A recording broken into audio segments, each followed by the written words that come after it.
Muy buenas tardes a todos y todas las presentes. Les doy la más cordial bienvenida al seminario que tiene por tema ¿Qué sabes acerca de la depresión perinatal?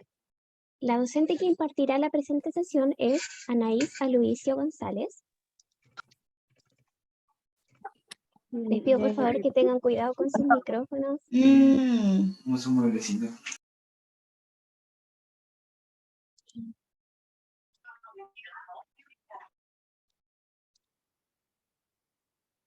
Ahora sí. Anaís es psicóloga de la Universidad de La Habana, Cuba. Tiene una formación en salud mental perinatal en el Instituto Europeo de Salud Mental Perinatal. Es asesora certificada de lactancia materna.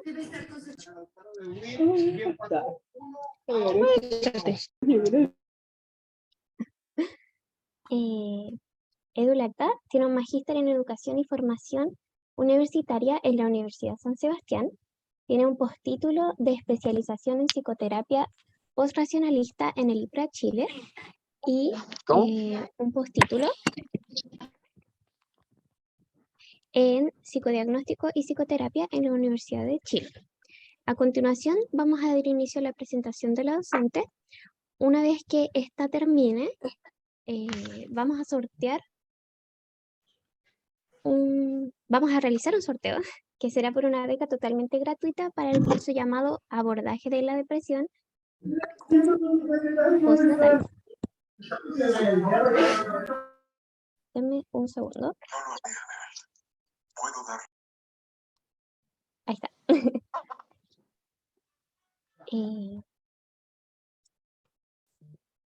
Ahora sí, vamos a realizar un sorteo a una beca totalmente gratuita para el curso llamado Abordaje de la Depresión Postparto desde la perspectiva de la psicología perinatal, que tendrá sus sesiones en vivo los días 10 y 11 de agosto.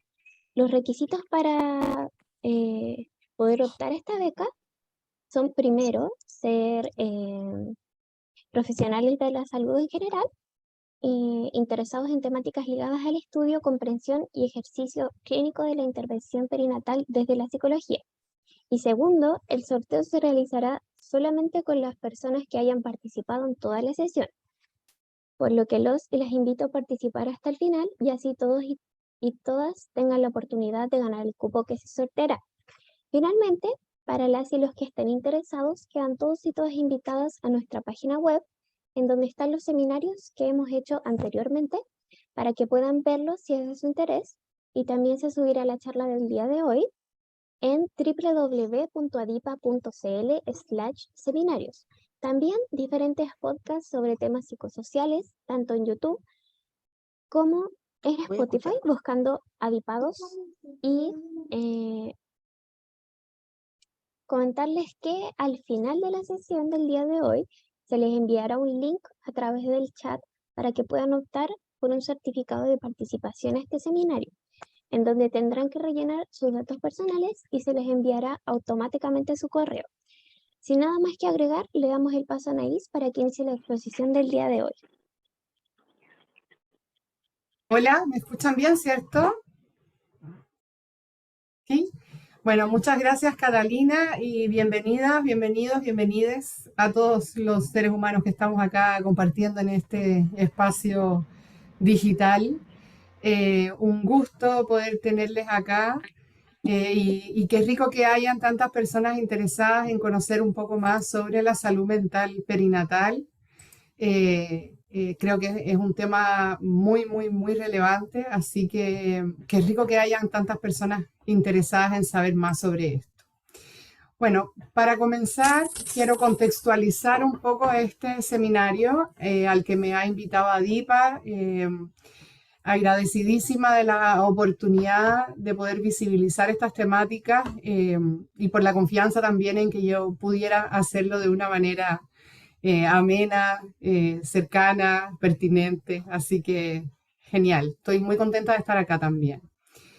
Este seminario es un seminario que está planteado desde una pregunta y ya ustedes van a ver cómo esta pregunta se sostiene durante todo este rato que vamos a estar acá. Y esta pregunta es, ¿qué sabes acerca de la depresión perinatal? ¿No? Como decía Catalina, mi nombre es Anaísa Luicio González y además de mi currículum y los estudios que ella mencionó, yo también quise hacer una breve presentación respecto de los distintos roles que yo tengo en mi vida también y de las distintas identidades con las cuales me vinculo, ¿no? Primero que todo, soy madre, no solamente, o sea, con las identidades que me vinculo, como mujer también, ¿no? Creo que esa dualidad madre-mujer es algo de lo que vamos a ir hablando también a lo largo de este seminario, por lo tanto es muy pertinente la aclaración. Soy psicóloga, soy asesora de lactancia también, soy psicoterapeuta y soy docente universitaria. Entonces, para ir avanzando en la presentación, yo quisiera contextualizar y hacer también un breve encuadre de este seminario. En este sentido, bueno, les quiero contar que cuáles son los temas que vamos a abordar, cuál es la dinámica de participación que yo propongo que sigamos, y también les dejo acá algunos referentes teóricos. A lo largo del seminario se han ido utilizando diferentes referentes teóricos que están como bien mezclados y bien integrados también en mi propia versión de lo que yo he ido aprendiendo y de lo que yo he ido generando como saberes o sistemas de teorías que sustentan la práctica clínica, ¿no? Estos referentes teóricos ustedes los pueden encontrar ahí, probablemente se me quedaron muchos fuera también, pero son profesionales que se han dedicado al estudio de la salud mental perinatal, que han hecho aportes relevantes en esta área, y otros profesionales que han hecho aportes también desde la psiquiatría, desde la antropología, desde la psicología, desde las teorías identitarias también, desde la formación psicoterapéutica, en fin. Entonces, ¿cuáles son los temas que vamos a abordar en este seminario? Primero que todo, el malestar en la maternidad, ¿no? Este gran tema como qué es la maternidad y cuáles son los malestares que pudieran estar involucrados en ella.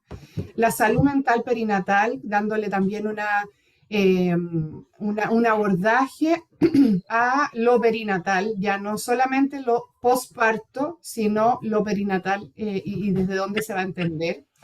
El diagnóstico de la depresión perinatal, fíjense que no solamente, insisto, no solamente de la depresión posparto, y también cuáles son los factores biopsicosociales que están asociados al malestar en el periparto. Bien.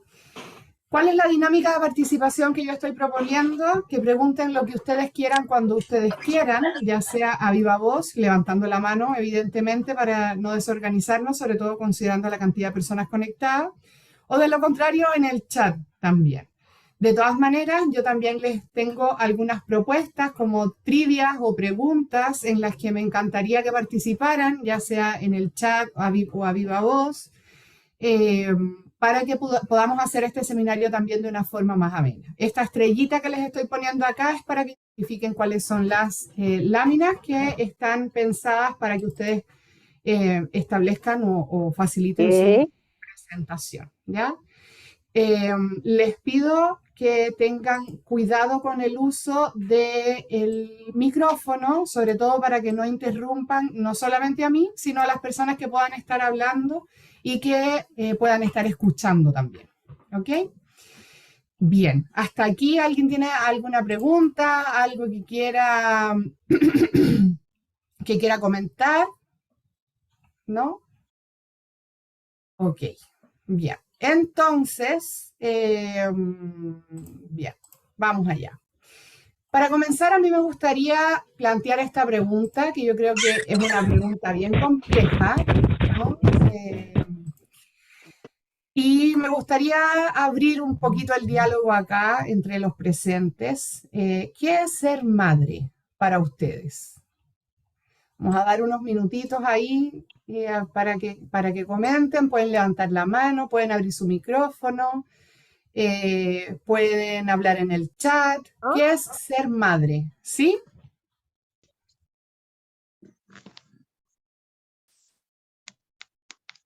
¿Alguien por ahí quería hablar? Bárbara parece que era. Brisa Linda, por favor. Buenas tardes a todos. Hola. Hola. Yo creo que ser madre implica que una parte de nosotros como seres humanos dé vida a una persona y parte de nosotros se va en esa persona. Y cuando algo sucede, es como si se fracturara la personalidad de cada una como madre. Esa es mi percepción. Muchas gracias. Es súper interesante lo que estás planteando, porque estás diciendo cómo dar vida a otra persona te genera de alguna manera un vínculo con esa otra persona, al punto de que si algo pasa, hay una fractura en ambos, ¿no? Es bien interesante. Muchas gracias. Muchas gracias, Brisa Linda. Aquí tenemos en el chat harta participación también. Voy a tratar de leer algunas. Me parece que partir desde de estos presupuestos es súper importante, ¿no?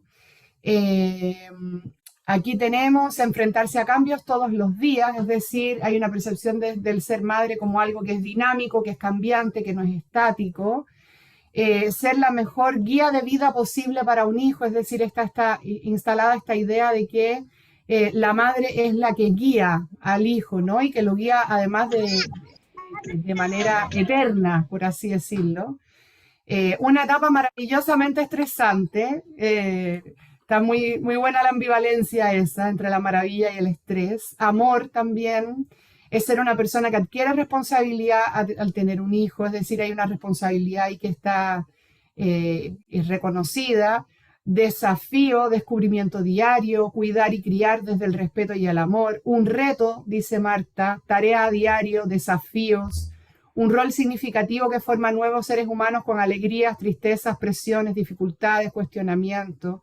Ser madre es toda una experiencia. Cuidado, es saber y ser todo. Me quedo con por ahí me gustaría retomarlo después, si se me olvida, ustedes me lo recuerdan. Saber y ser todo.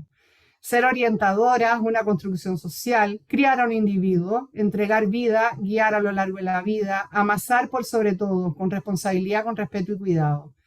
Constante aprendizaje, wow, tenemos mucha participación, creo que se va a hacer muy largo si los leemos todos, pero es bien interesante lo que están poniendo acá, por ejemplo, esto, sangre de tu sangre, responsabilidades, ¿no? Aparece de nuevo ahí.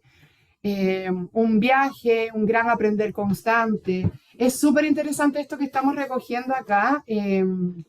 De hecho, estoy pensando que para el curso voy a hacer una nube de palabras con estas respuestas que ustedes están entregando acá porque me parece muy interesante. Habían manos levantadas, no sé si las quieren tomar.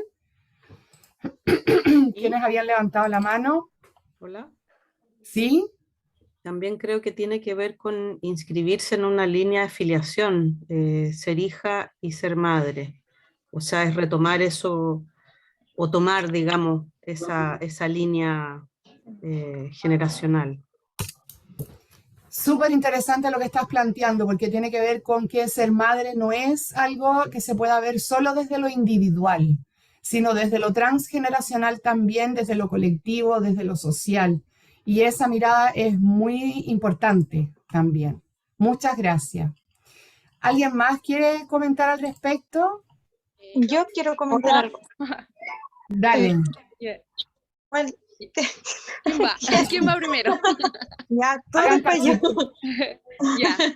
No, lo mío es súper cortito. Yo pienso que más allá de la biología, de la transmisión de los genes y todo, ser madre es una zona segura. Es el lugar seguro, el apego, es la forma en que el bebé resuelve primero la sobrevivencia y con el tiempo también la adaptación. O sea, la mamá es un referente, es un pilar emocional y también, primero emocional, y también es una forma de suplir necesidades. Entonces, es como, para mí, ser madre puede ser la abuelita ser la mamá, puede ser la amiga ser la mamá, puede ser la adopción no hay una transmisión de genes y también son mamás. Entonces, por ese lado me voy más, con la zona segura que representa ser el ser que llamamos madre nosotros. Súper interesante lo que estás diciendo y también tiene que ver con algo que vamos a poner como diferenciación, ¿no? Que Una cosa es ser madre biológica, que es algo objetivo, digamos, o incluso ser madre legal, adoptiva, es algo también objetivo. Y otra cosa es la subjetivación de la persona que se considera como madre, ¿no? Como la que cuida, como maternadora, por El así rol. decirlo. El rol de mamá. Exactamente. Exactamente. Aquí hay alguien que está... Ahí está, gracias. Bien. ¿Qué más? ¿Quién más quería decir? Ivonne, Marta. Yo quiero decir algo. Sí, para mí la maternidad es ser un lugar seguro para un otro. Por ejemplo, como decía anteriormente la otra persona, que olvidé su nombre, puede ser una madre biológica o no biológica, pero también ser madre es no olvidarse de que somos mujeres, por ejemplo, de que somos esposas, novias. Y en la sociedad creo que está como un poco romantizado el ser madre, aguantarlo todo, no quejarse por ser madre porque está bien estar cansada. Entonces creo que igual depende de la sociedad en la que estemos y cómo nosotras percibimos el ser madre. Eso quería aportar. Buenísimo. Ese es otro tema súper interesante, la romantización de la maternidad. Genial. Muchas gracias. ¿Quién más? ¿Quién más quiere decir que es ser madre? Hola, yo. Hola, Marta. Hola, un poco acotando lo que decía la compañera anteriormente, como bien dijo la compañera Ivonne, tampoco alcancé a ver el nombre de la compañera que lo dijo, pero yo pensé en lo mismo, como que para mí ser madre es la acción de sacrificio en cuerpo y alma y entrega total de nuestro ser, por el simple motivo de sentir un amor profundo por otro ser humano. Y un poco como centrándome en no necesariamente a ser madre biológica, sino como a tener esta instancia de maternidad en cualquier etapa de nuestra vida y desde cualquier otro rol anexo, como decía ella, de ser abuela o el de ser tía, uno también puede tomar un poco ese rol de ser mamá. Súper. Muchas gracias. Ahí vamos a retomar también esa idea más adelante.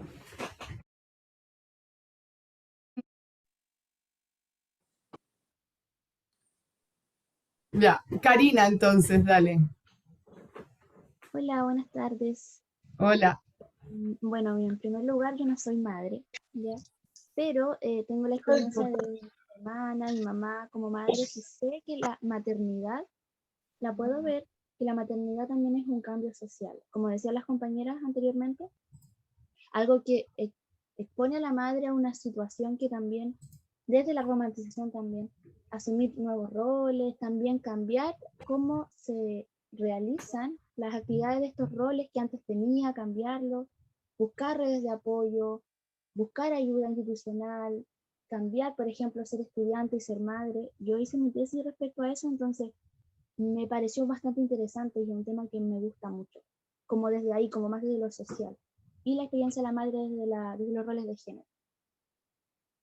Genial, tremendo temazo, ¿no? Que de cómo la construcción esta social de la madre, y ahí ya lo vamos a ver que hay varias cosas que van influyendo, pero sí, tiene una connotación y una carga tremenda también.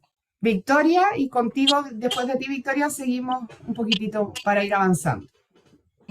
Bueno, igual que lo que dijo la compañera anterior, yo tampoco soy mamá, pero yo creo que el concepto de maternidad o de ser madre es un patrón, es como un modelo que uno se le entrega a un niño, a un ser que también ve cómo tú reaccionas ante ciertas cosas.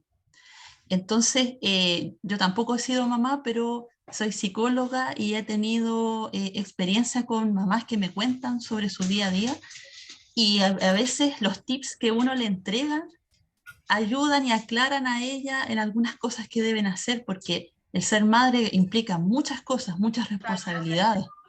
Entonces, es una manera, no sé si llamarlo un constructo social, pero sí es la implicancia de muchas cosas emocionales, vinculares, apego, formas de ser que los niños van viendo de sus mamás o de sus patrones, puede ser la abuelita también, la tía.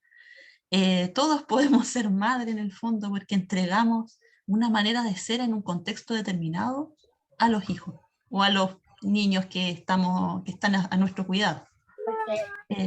Eso es más que nada mi visión. Buenísimo. Victoria, yo quería aportar ahí también que aunque algunas mujeres no son madres, por las razones que sea, ya sea por la época, la etapa vital, la edad, condiciones biológicas, decisión propia, lo que sea, todos los seres humanos tenemos una visión de qué es la maternidad, porque todos nacimos biológicamente de alguien, y ese ser humano, ese alguien, es una mujer.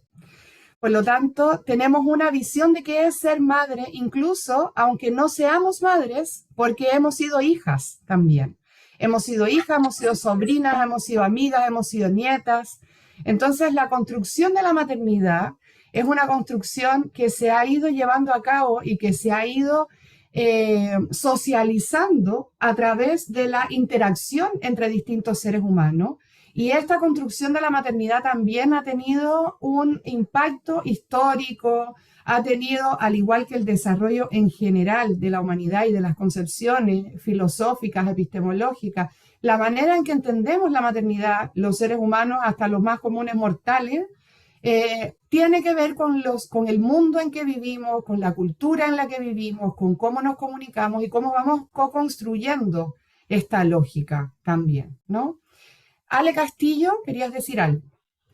Sí, que la maternidad para mí desde el punto de vista hormonal, ¿cierto? Desde lo físico, lo biológico, es una explosión terrible. Son unos cambios, sumamente personales. Cada mujer lo va a vivir de distinta manera, algunas buenas experiencias, otras malas. Y yo tengo las dos, tengo 2 hijos con 10 años de diferencia y tuve un excelente embarazo en primera instancia, el segundo atroz. Y que esa es la parte biológica, pero la maternidad en sí, como un constructo social, para mi gusto hay una sublimación respecto a la maternidad y que se atribuye nada más que a las mujeres. Y como recién usted decía, hay muchos tipos de maternidad. Nacemos dentro de un margen social en que la maternidad se puede ver de distintas maneras. No es necesario ser maternal por el hecho de tener un hijo. Uno puede ser maternal con su sobrino, con algún vecino, con la hija de una amiga, en fin. Entonces, la maternidad propiamente tal, siento que no es atribuible solamente a la mujer. Pienso que todo el mundo tiene algo materno, incluso los hombres. Ok, aparece ahí lo femenino y lo masculino y cómo lo femenino ligado a la maternidad, ¿no? Y cómo tenemos también esta idea de que cuidar es maternar. Súper. ¿Dani? ¿Dani? Sí, hola, disculpa. Hola. Hola, sí. Mira, yo fui mamá hace poquito. No tanto, unos 7 meses. Y dentro de eso ha sido una búsqueda constante porque al nacer mi bebé, también nací yo como madre, y dentro de eso también viene un tema de ese reflejo de tu propia infancia, porque si tú vienes con el modelo de la madre que tú tuviste, en mi caso al menos, yo espero ser la mamá que mi bebé necesita mejor de la que yo tuve. Entonces, dentro de eso también viene un proceso de sanación, un proceso de sanar ciertas heridas de esa infancia para poder llevar al menos una idea de guía y de crianza que uno tiene con ese niño o niña que se está formando al mismo tiempo que tú. Porque es como tu reflejo en el fondo. Ya sea venga de ti o no, la maternidad es un camino constante, al menos para mí, es un camino constante, un caos también, porque día a día es algo nuevo, es algo distinto, tú aprendes cosas nuevas. Entonces es una construcción y una reconstrucción de ti misma, de tu pasado, de tu presente y de lo que tú esperas que sea más adelante. Buenísimo. Muchas gracias, Dani. vamos a ver algunas ideas que les tengo propuestas acá a partir también de los comentarios que hemos ido viendo y de los mensajes del chat también, ¿no? Primero que todo, bueno, es importante considerar que ser madre biológicamente, un poco lo que yo les decía, no es lo mismo que maternar, ¿no? Es decir, convertirse en o dar a luz o parir a un ser humano no es ser madre necesariamente, entendiendo que estamos en un contexto en el que estamos viendo desde una lógica más desde lo psíquico, ¿no? Desde ahí entonces, parir no necesariamente es ser madre y ser madre no necesariamente es parir, ¿bien? Ahí aparecen distintas maneras de maternar, ¿bien? Y aquí estoy haciendo la distinción o el alcance específico sobre el maternaje y no sobre el paternaje, porque ese es el foco que va a tener este seminario en específico, entendiendo que estamos hablando de depresión perinatal, un tema que viene como devino desde esta propuesta del curso que vamos a estar realizando en agosto sobre depresión posparto, ¿bien? Eso no quiere decir que los padres no tengan nada que hacer acá o que los hombres no tengan lugar acá, absolutamente lo contrario. De hecho, por eso yo hacía la distinción de que el cuidado no es exclusivo de lo femenino y que el maternaje, que está vinculado a lo femenino, no es una tarea, o el cuidado en general, no es una tarea que sea exclusiva de la mujer, de lo femenino o de la maternidad, ¿no? Por supuesto que es importante, y ahí vamos a ver, cuando vayamos abriendo el concepto, van a ver cuál es la tremenda relevancia que tiene la tribu y la pareja, el padre, o el resto de los adultos que están ahí también en este proceso de maternaje. Bien. Luego tenemos otra idea fundamental, que es que la maternidad no solo trae consigo alegría, satisfacción y orgullo. La maternidad también trae incertidumbre, trae enojo, trae tristeza, trae frustración.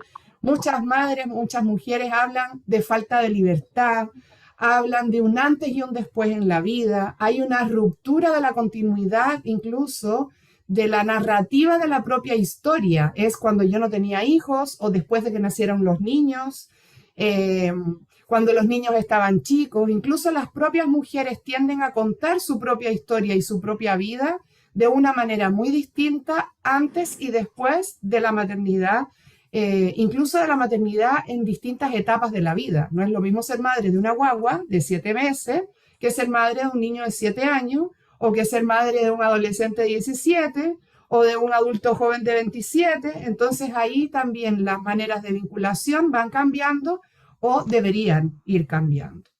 Y esta maternidad llena también de enojo, de tristeza, de frustración, es un tabú social. Es un tabú en nuestra sociedad. El malestar en la maternidad es un tabú. Y aquí esto se refleja en esta frase que yo les quise traer al respecto de que los hijos siempre son una bendición, ¿no? Que en realidad, ¿cómo puedes estar mal si fuiste mamá? Casi que la maternidad es un regalo, ¿no? Un privilegio, un don, algo de lo cual nosotras las mujeres no nos podemos zafar, a la misma vez que algo que nosotras las mujeres debemos agradecer, honrar, y hay todo un halo como de beatificación de la maternidad que no nos permite quejarnos, ¿no? Aquí aparece también este chiste de está tan rico que me lo comería y después cuando es grande, qué pena que no me lo comí, ¿no? Que hay una lógica, para los que tienen formación psicoanalítica, hay una lógica súper perturbadora detrás del chiste, pero que efectivamente habla de cómo el malestar en la maternidad, a menos que uno lo simplifique a través del humor, no está permitido visibilizarlo, no está permitido exteriorizarlo, ¿no? Por toda esta lógica que engloba la maternidad, como decían ustedes y como muchos de ustedes mencionaban, como esta cosa del sacrificio en cuerpo y alma, ¿no? Entonces aparece esta lógica de la mujer que, a la vez que es madre, tiene que postergar todo lo demás porque se tiene que dar a sí misma a esta tarea y además no puede sentirse mal por ello, sino que tiene que sentirse agradecida. Y cuando logra sentirse mal, sentir enojo, sentir frustración y lo explicita, pues entonces aparece la culpa, ¿no? Entonces hay un malestar constante que está ahí, que está dando vuelta y que no tiene un lugar a donde se pueda expresar. No hay un lugar en el que se pueda poner, ¿no? Entonces, esta falta de visibilización de las problemáticas en torno a la maternidad requiere una ampliación de la mirada, ¿no? Esta ampliación de la mirada es importante porque cuando entendemos la maternidad cruzada por la cultura, ¿no? Construida culturalmente y vamos viendo cómo los distintos discursos van aportando a la construcción que nosotros hacemos de qué cosa es ser madre o no, entonces podemos generar estos espacios para visibilizar las problemáticas, para visibilizar el malestar y apoyar en la toma de decisiones, acompañar en el proceso de adaptación, en fin. Aquí yo quise rescatar una idea y que les invito también a leer a propósito de esto, una idea de Cristóbal Carvajal respecto a cómo el malestar en la maternidad está cruzado por el culto mariano, es decir, por esta lógica cristiana de la madre, ¿no? Como omnipotente, protectora, que es indispensable, que siempre está ahí, que es incondicional, que es lo que aspiramos a ser las madres, de acuerdo con este constructo social, ¿no? Y por otro lado, el discurso médico, que ya vamos a ver que durante todo el proceso del embarazo, el parto y el posparto, enfoca a estas mujeres y a sus familias como un cuerpo, ¿no? Y aquí no solamente invisibiliza lo que puede estar pasando con esta mujer, sino también con su pareja, con su familia, con sus otros hijos e hijas, en fin. Entonces, creo que además es súper importante reconocer que la maternidad es un evento vital que gatilla crisis normativa. Ustedes saben que en psicología están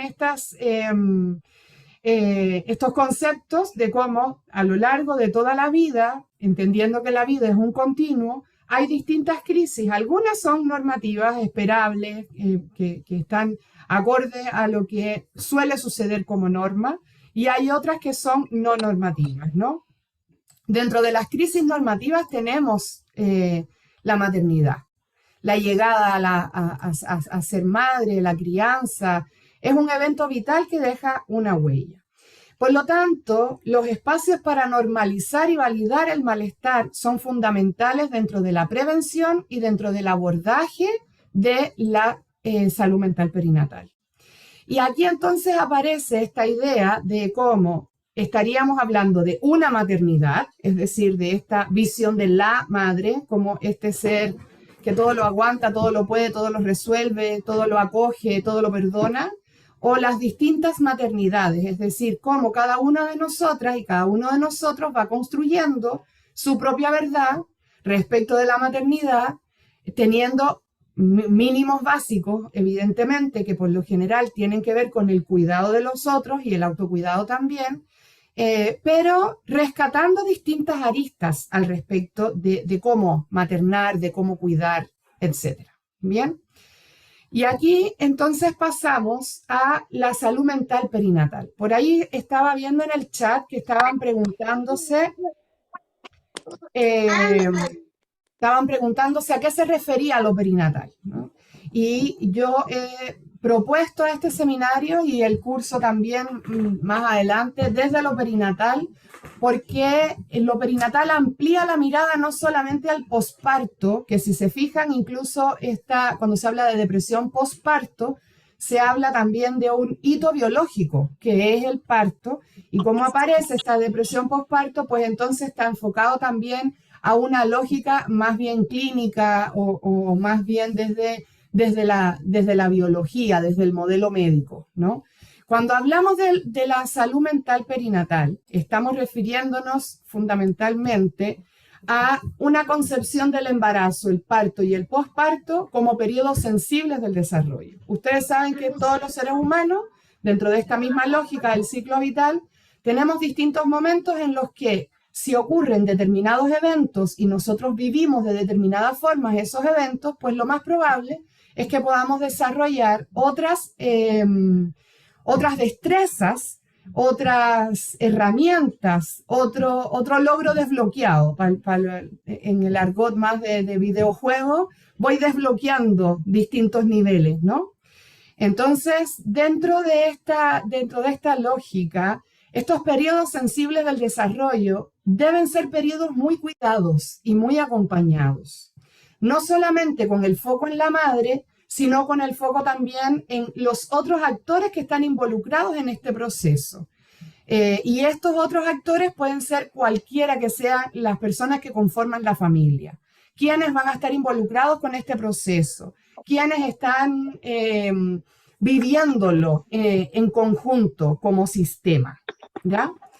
Otro punto relevante acá es que la salud mental perinatal recibe aportes de la psicología del desarrollo, de las neurociencias, de la psiquiatría, de la obstetricia, de la pediatría y de muchas otras ciencias que puedan aportar información relevante respecto a este proceso de la vida de los seres humanos.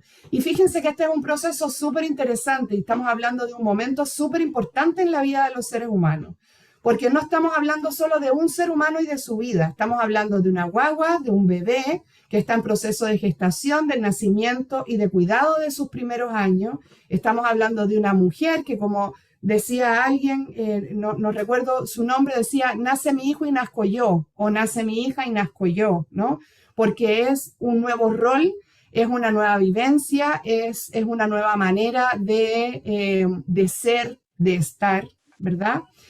El padre, evidentemente, o la otra madre en caso de familias homoparentales, o los abuelos, o los tíos, o en general, está ocurriendo un cambio en la vida de todos estos seres humanos a la misma vez dentro de un mismo sistema.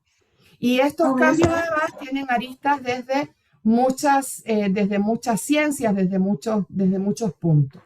Por lo tanto, la salud mental perinatal o un enfoque perinatal, en términos generales, tiene un encuadre ecosistémico y con perspectiva de género. Es decir, hay un encuadre que trata de englobar una visión sistémica, una visión ecológica y la perspectiva de género también, entendiendo que no es lo mismo ser madre que ser padre en esta sociedad en la que vivimos, ¿ya? Y cada uno de los roles que están atribuidos a la madre o al padre también están internalizados de acuerdo a la construcción de género que hemos ido haciendo en nuestras distintas culturas. También desde la salud mental perinatal, la prevención, la detección temprana y la intervención en problemáticas de la salud perinatal es un tremendo aporte. No solamente en términos de salud mental, sino o sea, de salud mental de la madre, sino en términos de salud mental en general. Vuelvo a tratar de abrir un poco el diapasón y no centrarlo solo en la mujer. Y por último, reconocer que el embarazo y el posparto desde el punto de vista psíquico, tanto para los individuos que están involucrados como para la díada madre-hijo, tiene características únicas desde el punto de vista del desarrollo psíquico. Es decir, todo lo que pasa durante el proceso de embarazo, durante el parto y los primeros años de crianza dejan una huella en la psiquis de ese bebé que se está formando, pero también dentro de las vivencias y la construcción identitaria de la madre, del padre, de la abuela, del tío, de todas las personas que están involucradas. ¿Bien? Entonces, hasta aquí, teniendo como un contexto general, vamos a pasar ahora a una parte en les voy a ir pidiendo que ustedes me digan si es mito o realidad, ir mostrando en el PPT. Entonces ustedes me van respondiendo en el chat si ustedes creen que es mito o realidad. Quiero leer acá, ¿me escuchan bien? Bárbara dice que se escucha cortado, ¿me escuchan bien? Sí. Ya, genial. Por acá bien. Súper. Dani dice que lo perinatal abarca también la crianza temprana de los 0 a 3 años, poner en foco en la salud mental de los cuidadores, en especial de la madre, a causa de nuestra cultura, efectivamente. Perfecto, ok. Entonces, vamos a la primera pregunta que tenemos por acá. ¿Mito o realidad? Las mujeres poseen instinto materno. ¿Qué creen? Ese es un temazo. Unos dicen que sí, otros dicen que mito, mito, realidad, mito, mito, mito, realidad, mito, mito, realidad, realidad, mito, realidad. Ahí tenemos de todo. Parece que va ganando mito, pero efectivamente hay también algunas personas que lo consideran una realidad. Y en algunos casos jugaron a las dos bandas, dijeron mito y realidad. Bueno, yo creo que esto... Frángela, ¿quieres decir algo? ¿Quieres contar algo con respecto a esto? A mí me acaba de surgir así como una duda. Pasa que hace poquito tomé uno de los cursos de test proyectivo y se hablaba mucho sobre los emplazamientos.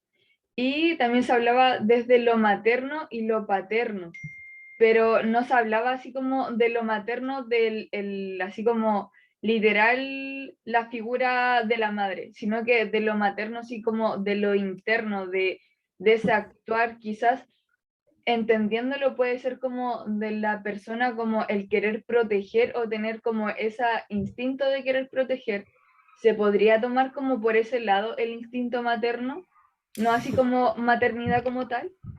Podría ser una visión. Ahora, en términos generales, entendiendo que los test proyectivos tienen a la base la teoría psicodinámica, ahí hay una comprensión de que lo materno no es tu mamá, sino que lo materno es un constructo de alguna manera que tú generas a través de tus experiencias y que tú lo vas como introyectando, es decir, tú lo vas creando dentro de ti a propósito de tus experiencias. Por lo tanto, lo materno puede ser muy distinto. Y ahora, esta vinculación de que lo materno tiene que ver con el cuidado y con la protección, vamos a ver que está relacionado con el instinto materno o con lo que nosotros conocemos como instinto materno, definitivamente. Y aquí entonces les quiero contar un poco a través de, a propósito de esto, que el instinto materno es una construcción cultural. La idea de instinto materno es una construcción que hemos generado como cultura, como sociedad. No hay ninguna prueba biológica que hable de que la mujer tiene un instinto materno que estaría ausente en el padre, porque entonces fíjense que hay una construcción que está hablando de que las madres biológicamente venimos predestinadas a una paciencia infinita, generosidad, humildad, incondicionalidad, paz, sacrificio, y los hombres nada, ellos no tienen este instinto de cuidado, ¿no? Cuando en realidad esto nos pone en un súper mal lugar a los dos géneros de los que estamos hablando acá, y perdón si hay alguien no binario dentro del seminario, pero incluso pensándolo desde ahí, que podría ser súper interesante como entender la no binariedad y la relación con la maternidad, ¿no? Pero incluso desde la lógica de lo masculino y lo femenino, esta idea del instinto materno nos deja súper mal parados a los dos géneros, como la mayoría de las ideas machistas en realidad, ¿no?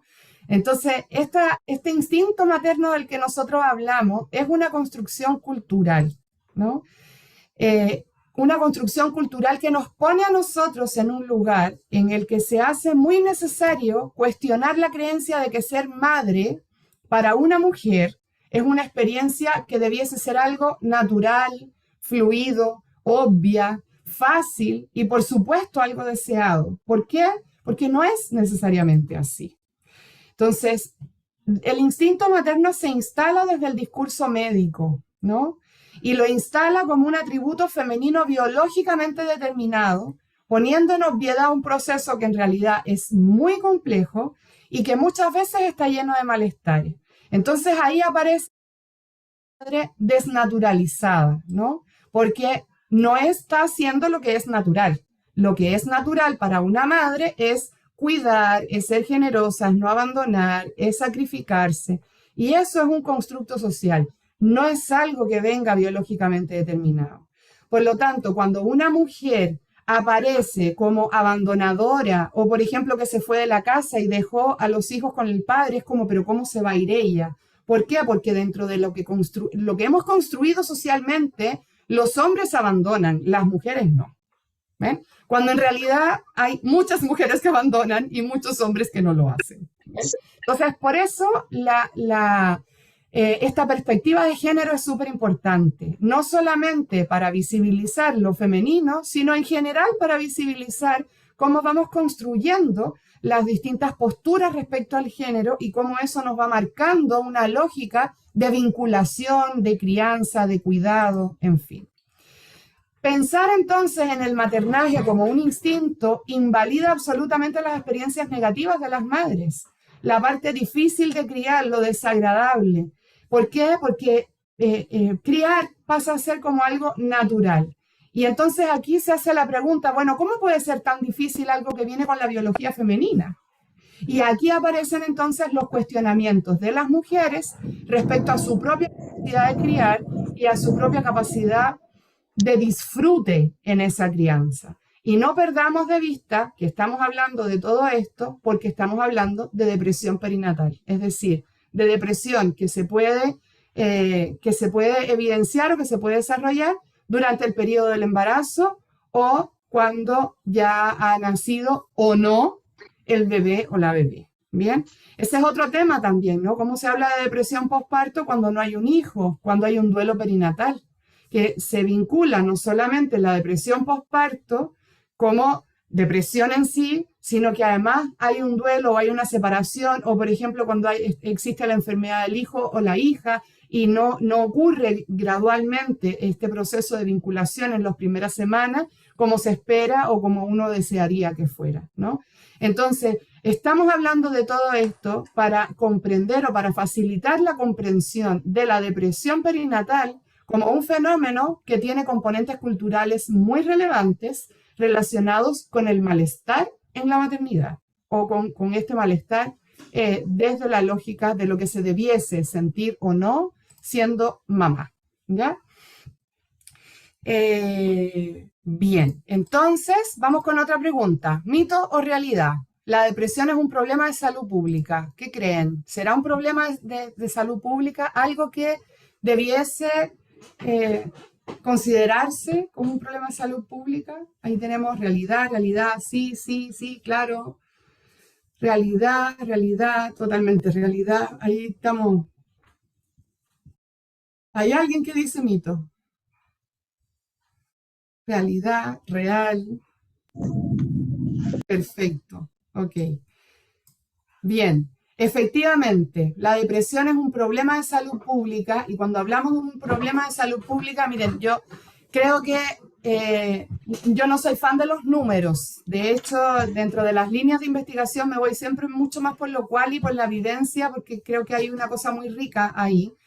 Pero cuando hablamos de salud pública es necesario visibilizar prevalencias, ¿no? En Chile específicamente, la depresión es la segunda causa de años de vida perdidos ajustados por discapacidad en la población general. Y es la primera de esas causas en mujeres de entre 20 y 44 años. Por lo tanto, ahí hay un indicador que apunta hacia la relevancia de mirar la depresión como un problema de la salud pública. Hasta un 19% de mujeres tienen un episodio depresivo mayor durante los 3 primeros meses después del parto. La prevalencia de síntomas ansiosos y depresivos durante el embarazo es de entre un 17 y un 35%. Y la prevalencia de síntomas ansiosos y depresivos en el posparto es de un 40%. Y ojo acá que estamos hablando de sintomatología, no necesariamente de una entidad nosológica como una depresión mayor ya configurada. Y por otra parte, es importante considerar que la depresión no solamente impacta en el funcionamiento afectivo de los seres humanos, sino también en el funcionamiento cognitivo, interpersonal y conductual. ¿Alguien había levantado la mano? No sé si había... Sí, hola, yo. Dale. Sí, es que no entiendo bien a qué se refiere con la depresión es la segunda causa de años de vida perdidos ajustados por discapacidad. ¿A qué se refiere eso? Que no me queda claro.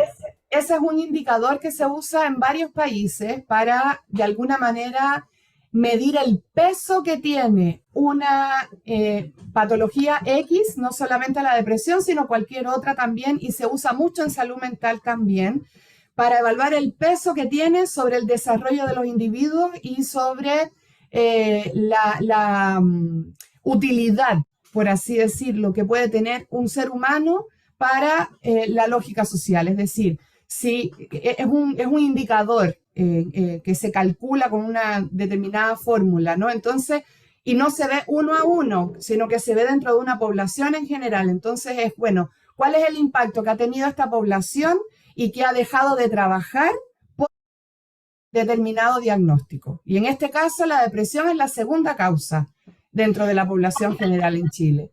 Y la primera causa en mujeres, es decir, son patologías diagnosticadas de acuerdo a CIE-10, específicamente acá en Chile, que provocan que hay una disminución de la fuerza laboral y que además de alguna manera le impide a las personas trabajar y invertir sus años de vida en su desarrollo profesional.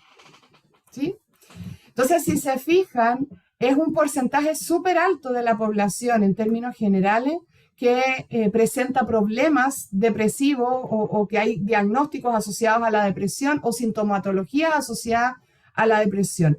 Quiero hacer énfasis acá en la prevalencia de los síntomas ansiosos y depresivos en el posparto, que es de un 40%, y eso es muy alto. Aquí nos vamos con otro mito o realidad. Las mujeres se deprimen más que los hombres. ¿Qué creen? Las mujeres se deprimen más que los hombres. ¿Mito o realidad? Ahí buscamos ahí. Mito, Menos realidad. consultan más. Mito, realidad. Ahí, me pillaron la pregunta capciosa. Súper, muchas gracias. Ahí están súper atentos para participar. Genial. Efectivamente, vemos, alguien dijo, al menos consultan más. Y aquí tenemos que, en términos generales, las mujeres se deprimen más que los hombres. Pero se deprimen más que los hombres viéndolo desde dónde, ¿no? Primero, en mujeres la depresión aparece antes, es decir, las mujeres manifestamos procesos depresivos antes que los hombres desde más temprana edad, ¿ya? Luego, los episodios son más frecuentes también, es decir, son más reiterativos. Y además presentan mayor sintomatología general y mayor sintomatología atípica, es decir, que no es la sintomatología propia o típica o más común dentro de la depresión. De hecho, se sugiere que hay estudios que hablan de que puedan haber diferencias fisiopatológicas incluso en mujeres y hombres a la hora de deprimirse. Pero alguien hacía el spoiler por ahí de que las mujeres consultan más. Y efectivamente las mujeres tienen una tendencia a pedir ayuda en salud mental mayor que la que tienen los hombres. Por lo tanto, es bastante probable también que se diagnostique más a las mujeres que a los hombres. Hay también una aceptación sociocultural mucho mayor del malestar de tipo melancólico, es decir, de la tristeza, de la pena, que de la expresión de la rabia y el enojo en el género femenino. Entonces, mientras que los hombres culturalmente tienen más permiso para enojarse, para enrabiarse, para no poder manejar su ira, las mujeres tenemos, de nuevo, muy entre comillas, permiso para deprimirnos.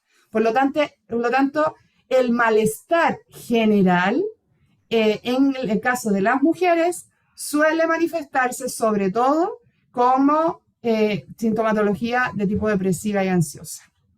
Bien, alguien había levantado la mano por ahí. Dos personas tienen la manito levantada. Yo había levantado la mano, creo que otras personas también. Ante la pregunta aparecen dos cosas en mi cabeza principalmente, que es claro esto del tema sociocultural de la construcción femenina de la mujer de por sí en sociedad, que ha traído que nos ha significado una serie de vivencias y experiencias que no han tenido mucha salida. Entonces, claramente por ahí también creo que va el hecho de solicitar ayuda como para poder entender. Además que, claro, pues también está este constructo de que somos personas más abiertas, que tenemos mayor contacto con nuestras emociones y bla, bla, bla.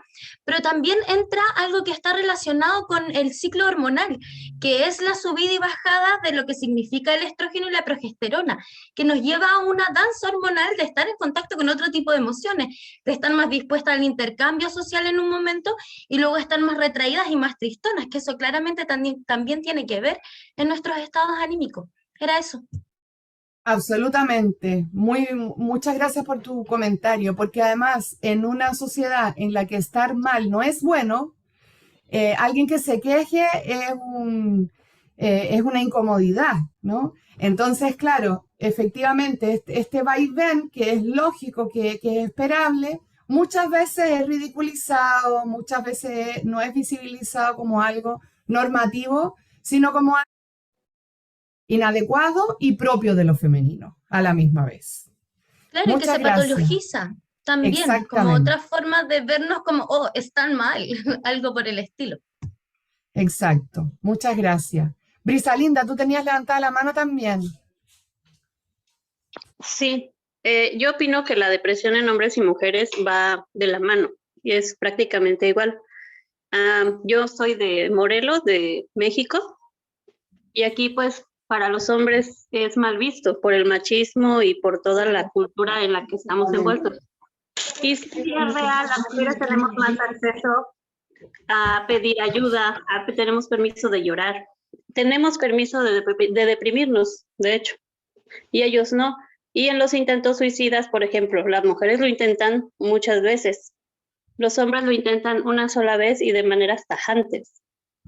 Entonces yo creo que es a la par. Claro, por eso yo decía que la pregunta tiene distintas aristas, ¿no? Y efectivamente acá, desde donde yo lo estoy planteando, hay algunos elementos que hacen en que las mujeres están en mayor riesgo de problemas de salud mental en términos generales y de salud, o sea, de salud en términos generales y de salud mental. Uno, porque hay una mayor carga de trabajo no remunerado, y ahí volvemos al tema de la construcción de género, ¿no? Cuidado de los hijos, las tareas del hogar. Por otro lado, hay más probabilidades de tener un menor nivel socioeconómico, hay mayor exposición a la violencia, entendiendo la violencia de género, hay menor acceso a factores protectores como educación, empleo remunerado, etcétera, y menor acceso también a decisiones políticas, ¿no? Y eso también tiene que ver con la capacidad de decidir y con que las decisiones de tipo salud pública o decisiones políticas en general sean tomadas por personas que muchas veces no siempre están bien informadas o que no tienen esta sensibilidad respecto a las diferencias de género.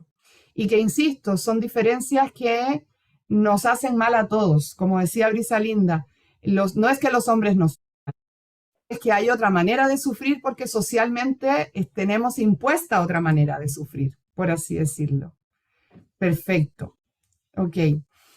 Y luego tenemos una población bien específica, que es la población de madres adolescentes, ¿no? Que ahí hay algo que es bien peculiar, que las pone aún más en riesgo.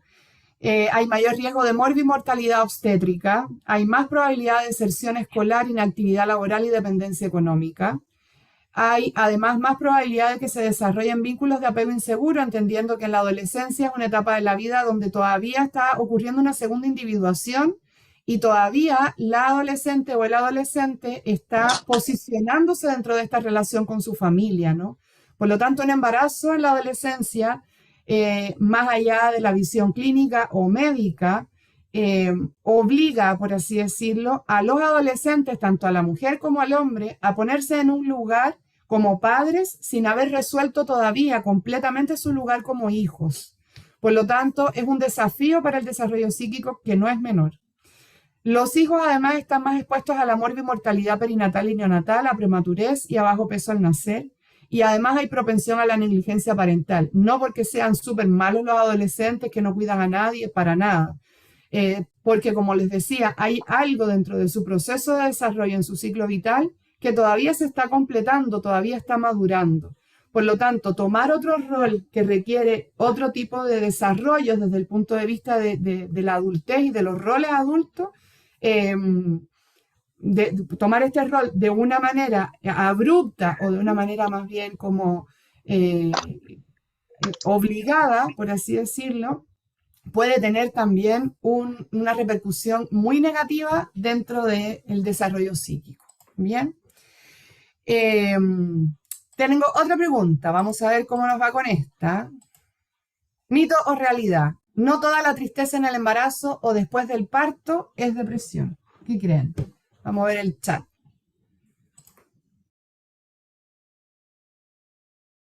Ahí, realidad, verdad, realidad, realidad. Estamos ahí bastante parejitos, ¿no? Realidad. Sí, esto es bien interesante porque, no sé, en México la tristeza es diferente a la depresión, alguien dice por ahí. Hay un tema hormonal también, dice alguien por ahí, súper bien.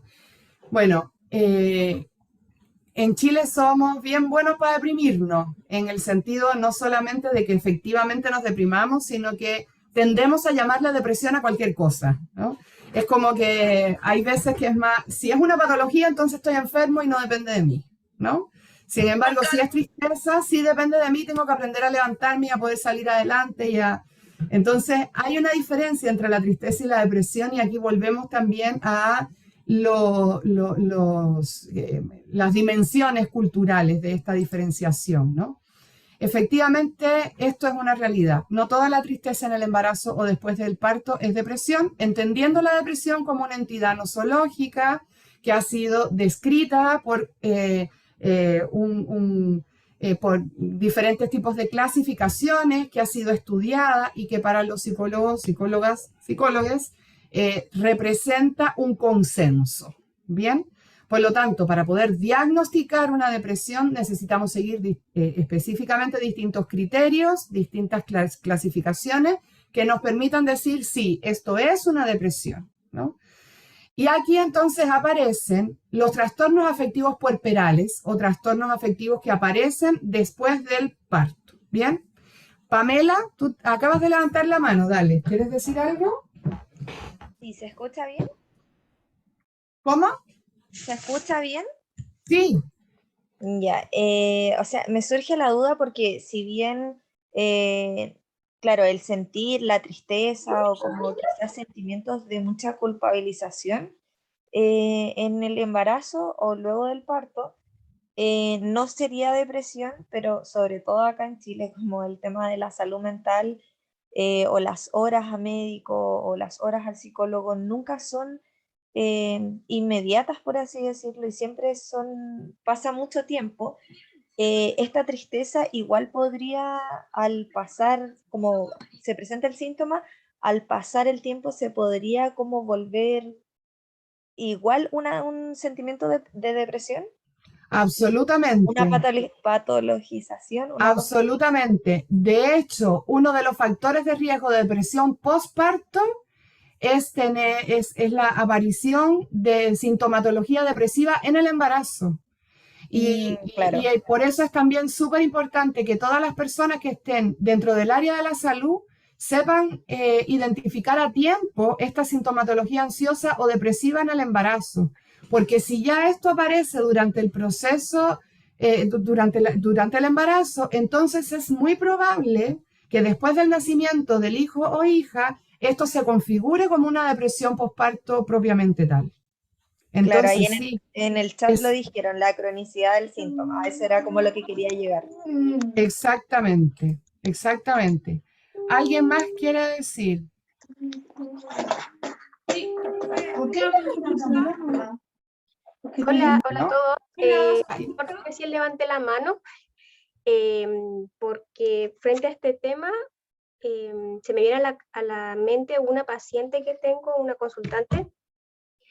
La atendí hace poco y, bueno, una sola vez la he visto y ella habla de, bueno, fue madre hace más de un año de gemelos, su segundo embarazo y, bueno, por distintos factores no acudió a atención antes, pero ella habla de sintomatología depresiva luego de más de un año de haber tenido a sus hijos, haber pasado un embarazo muy bueno, el apoyo de su familia, de su pareja, pero ahora hay una distimia total, insomnio. Yo la derivé con un psiquiatra, pero me salta la duda de que más o menos el periodo de tiempo que se puede denominar depresión perinatal o depresión postparto, hay como un rango de tiempo estimado. Esa es una súper buena pregunta. Y además es una pregunta que tiene a la base esta lógica que tenemos como de darle permiso a la gente para que se deprima o no, ¿no? Es como, bueno, pero si ya tus hijos tienen más de un año, ¿por qué te estás deprimiendo ahora? ¿No? Y hay que tener mucho ojo ahí, porque puede ser que ella esté con esta depresión desde antes, ¿no? Esa puede ser una posibilidad, que sea una depresión desde antes, que como decía antes la colega, no haya consultado, que haya pasado ahora algo que a ella le hizo consultar. Y lo otro que hay que tener en consideración también es que la vinculación con los hijos e hijas no es igual en cualquier edad. No es lo mismo vincularse con una guagua que un niño de 1 año y medio, que tiene otras temáticas, que tiene otras necesidades, que tiene... Ahí el maternaje se hace difícil y desafiante desde distintos ámbitos también. Hay muchas manos levantadas, así que quiero dejar espacio para que puedan comentar. Y ahí al tiro les voy a dar la palabra. Quiero terminar de mostrarles esta diapositiva y les doy la palabra enseguida. Aparecen estos trastornos afectivos puerperales y ahí lo otro es que se habla de puerperio y este puerperio no es estos no sé cuántos 30, 60 días, 3 meses, o sea, se habla de que al menos los 2 o 3 primeros años después del nacimiento del hijo o hija hay un periodo de acomodación, de adaptación, en el que hay muchísimos cambios dentro de la familia, dentro de la madre, dentro del hijo o hija. Por lo tanto, estos trastornos afectivos que muchas veces se ubican en el periparto en un periodo súper chiquitito, cada vez se ha ampliado más hacia 2 o 3 años después del parto, es decir, hasta que el hijo o hija tiene 2 o 3 años, y que esto tiene que ver, que ya lo vamos a ver más en detalle en el curso, pero esto tiene que ver no solamente con este proceso de adaptación de la mujer, sino que tiene también que ver con el proceso de madurez y de desarrollo de este niño o niña, que gradualmente va estableciendo una separación de esta madre, de este padre, de esta familia, y va ganando en autonomía también, pero va siendo también más difícil de manejar, ¿no? Bueno, el peor de todos, yo creo que está claro que es la psicosis posparto. La psicosis posparto, como todas las psicosis, es un trastorno grave, es una emergencia psiquiátrica, necesita ser atendido de inmediato y por lo general suele ser muy difícil de abordar, ¿no? La psicosis además no cuentan, o sea, es típico de la psicosis es que hay una pérdida del contacto con la realidad, de la evaluación que se hace de la realidad, y muchas veces son necesarias las hospitalizaciones forzosas o un tratamiento forzoso. Por lo tanto, es el peor de los panoramas, diría yo. Menos mal que no es el más común de los panoramas, ¿no? Entonces, ¿cómo se puede presentar esto? Como sufrimiento de la madre y quienes le rodean, los familiares, bebés, hijos, deterioro de las relaciones intrafamiliares también, afección en el desempeño del rol materno, y aquí aparece uno de los riesgos fundamentales, de las implicancias fundamentales de la depresión posparto, y alteraciones en el desarrollo infantil y neonatal asociadas justamente a esta afección o este escaso autocuidado que se puede ver también durante el embarazo, ¿no? Una madre deprimida que no se identifica con este rol, probablemente puede haber sido un embarazo no deseado o un embarazo que le está costando por diferentes factores que ya vamos a ver también hoy día, pero que efectivamente esté teniendo un bajo cuidado de su embarazo, no esté teniendo o esté teniendo conductas de riesgo, en fin. Alondra. Buenas noches a todos. Quiero hacer 2 preguntas. Lo voy a hacer de manera muy cortita.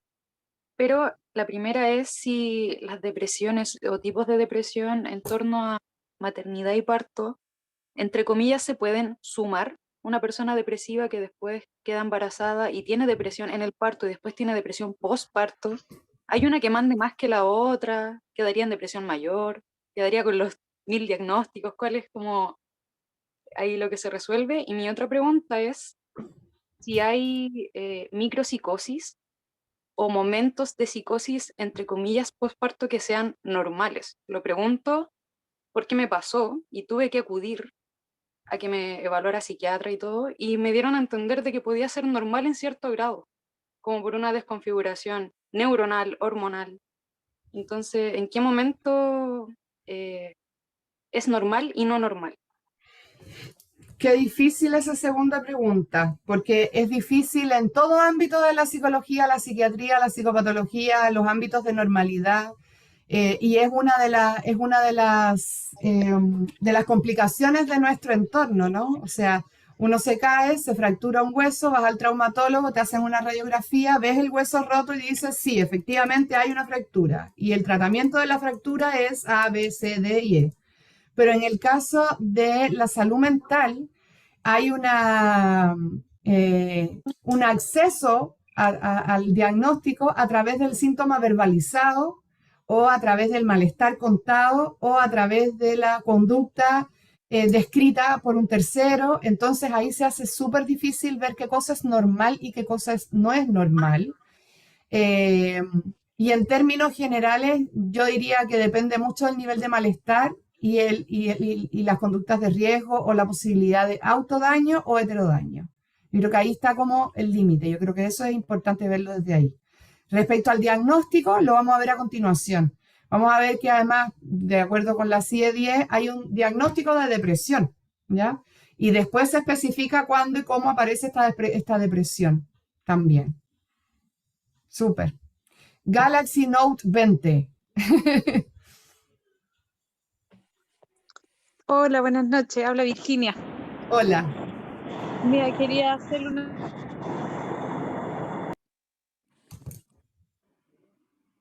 Virginia, te dejamos de escuchar. Perdón, ¿ahí me escuchas? Sí. Ahora sí. Quería comentarle de la chica que comentaba recién, de la paciente que había atendido que tenía gemelos.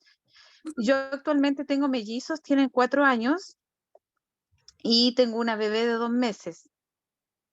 Ya, creo que las etapas como van avanzando, sobre todo cuando son 2, la crianza es con 2 al mismo tiempo, el recién nacido todavía uno se mueve, no camina nada, entonces van avanzando y van presentando nuevas señales y claro, efectivamente te puede llevar a lo mejor al colapso, pero no necesariamente a lo mejor a una depresión postparto, sino que son las mismas etapas del niño que lo vas conociendo, sobre todo cuando son gemelos o mellizos, algunos de los dos no son idénticos, entonces no tienen la misma forma de relacionarse o comportarse.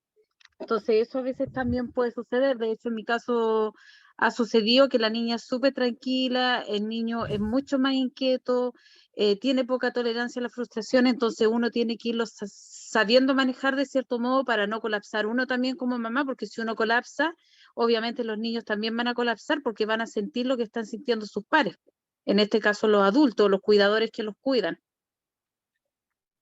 Claro que sí. También entender que aquí estamos hablando de relaciones, no es como que hay una causa y un efecto predeterminado. Hay una interacción que se va dando de una manera fluida, viva, flexible. Esto como de que yo le transmito al otro no ocurre tanto en una sola dirección, ¿no? Sino que es algo que se va construyendo en un espacio intersubjetivo entre las personas. Y en este sentido, entonces, claro, efectivamente, una reacción en un momento gatilla otra cosa que va influyendo, entonces esto va ocurriendo de manera fluida, de manera orgánica, viva. Súper, gracias Virginia. Gabriela. Hola, buenas noches. Bueno, les quiero comentar de que yo actualmente tengo una bebé de 1 año. Bueno, lo que les quiero contar es de que cuando yo salí de embarazada de ella, mi hija mayor tenía 5 años. Cuando yo salgo embarazada, yo me enteré alrededor de los 2 meses, porque yo no tenía ni idea que estaba embarazada. Yo sufrí una fuerte caída y luego de eso, pues yo me entero que estoy embarazada. Yo era exagerado.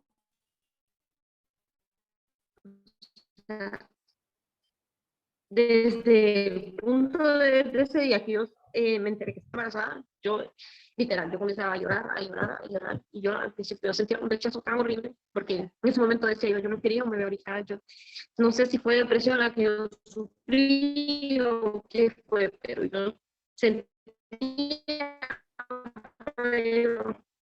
literal, yo estaba en mi casa llorando, en mi trabajo a veces lloraba, porque no sé, o sea, pasó de así hasta alrededor de los 5 meses, y era algo tan feo que, o sea, ahora yo con tan feo, y no sé, siempre tuve esa curiosidad de saber por qué en sí sentí eso. Claro, bueno, ahí vamos a ver que la etiología de la depresión perinatal puede ser muy variable. Sería muy responsable como de mi parte, sin tener un conocimiento más profundo de lo que te estaba pasando, poder hacer un diagnóstico, pero efectivamente muchas veces el malestar está vinculado con el proceso perinatal, debido, y por eso partimos por ahí, a la construcción que se ha ido haciendo también sobre el maternaje, sobre la manera de ser mamá y sobre lo que implica ser mamá, ¿no? Entonces, cuando hablamos de depresión específicamente, se utilizan criterios diagnósticos específicos y estos criterios diagnósticos tienen una duración mínima de al menos 2 semanas, obviamente que no se puedan atribuir al uso de sustancias psicoactivas o a algún trastorno mental que sea orgánico. Y aparece entonces la pérdida del interés o la capacidad de disfrute, la anedonia, la ausencia de reacciones emocionales ante acontecimientos que habitualmente provocan una respuesta, cambios en los ritmos circadianos, por la mañana por lo general despertarse antes, empeoramiento matutino, presencia de lentecimiento motor, pérdida del apetito, o también se habla en otras instancias de aumento del apetito. Hay una notable disminución del interés sexual o de la libido también. Y aquí a la derecha hay otros sentimientos y otras sintomatologías que se han también visto como parte de la depresión en el periparto, ya sea durante el embarazo o después del nacimiento del hijo o hija. Entonces, llanto, abatimiento, labilidad emocional, problemas de sueño, fatiga, problemas de memoria, preocupación excesiva, irritabilidad, sentimientos de culpa, de incapacidad, de inadecuación.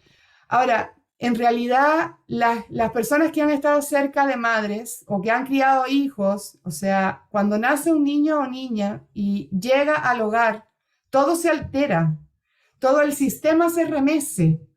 Y efectivamente uno duerme menos, come menos, se baña menos, ve menos películas, qué sé yo. Hay una variabilidad. Pensar que porque nazca un hijo y llegue un recién nacido a la casa, todo va a ser felicidad y adecuación, es una tremenda utopía que nos hace daño a todos, ¿no? Entonces, aquí es súper importante también ver bien esta clasificación, ver bien quién es esta madre, quién es esta familia, quién es este padre, cómo lo viven. Más allá de hacer un diagnóstico de depresión posparto o no, sino comprender que hay un proceso de adaptación y que ese proceso de adaptación a veces no dura 2 semanas, ni puede durar 2 años.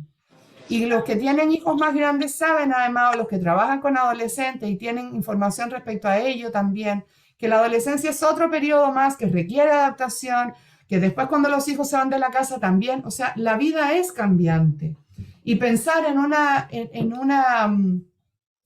una falta de malestar, en un bienestar subjetivo constante, perenne, que no se altera por nada, es realmente una fantasía súper dañina, en realidad. Javiera, tú tienes la mano levantada. ¿Se escucha? Hola. Sí, ahí sí. Sí. Mi pregunta iba más por el tema de la psicosis posparto, pensando en la prevalencia, a quiénes afecta más, porque pienso que quizás, claro, hay personas que tienen efectivamente familiares directos o indirectos que tienen enfermedades mentales que claramente también influyen en su genética y que pueden tener como más posibilidades de desarrollarlas, pero ¿qué pasa con las mamás que no? O sea, ¿eso es habitual? ¿No es tan habitual? No es para nada habitual, o sea, una psicosis posparto tiene una prevalencia de menos de un 1% de la población. Entonces es muy poco habitual. Pero ¿qué pasa? Que aquí sucede como los viajes en avión, ¿no? Es un sesgo en el razonamiento inductivo. Cuando uno ve una psicosis posparto, suele ser súper como intensa, muy compleja, un caso súper difícil de abordar, y hay veces que además se hacen muy mediáticos en caso de que haya sucedido algo que trasciende la intimidad de la familia, ¿no? Por lo tanto, cuando uno lo ve, es igual que cuando ves el accidente de avión.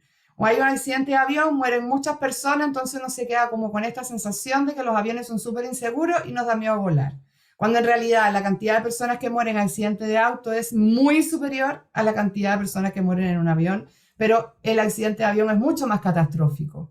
Con la psicosis posparto pasa lo mismo. Es muchísimo más catastrófica, pero es mucho menos frecuente que la depresión posparto o que cualquier otra afección del periparto.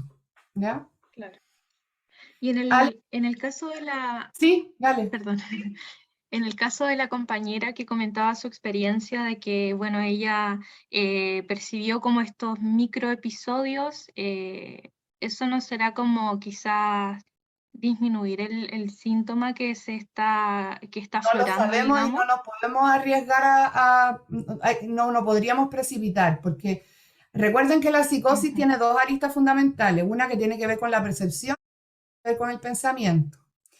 Con la percepción en términos generales se habla de alucinaciones, distintos tipos de alucinaciones, y en términos de pensamiento se habla de delirio.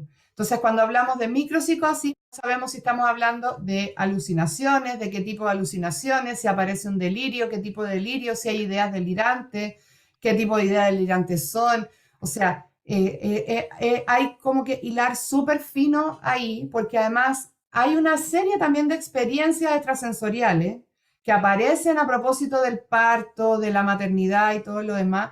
¿Cuántas de ustedes o cuántos de ustedes no han escuchado decir que, por ejemplo, veían a algún familiar que venía a cuidar a la guagua de noche, o que un familiar los despertó en la noche porque la guagua estaba llorando, por ejemplo?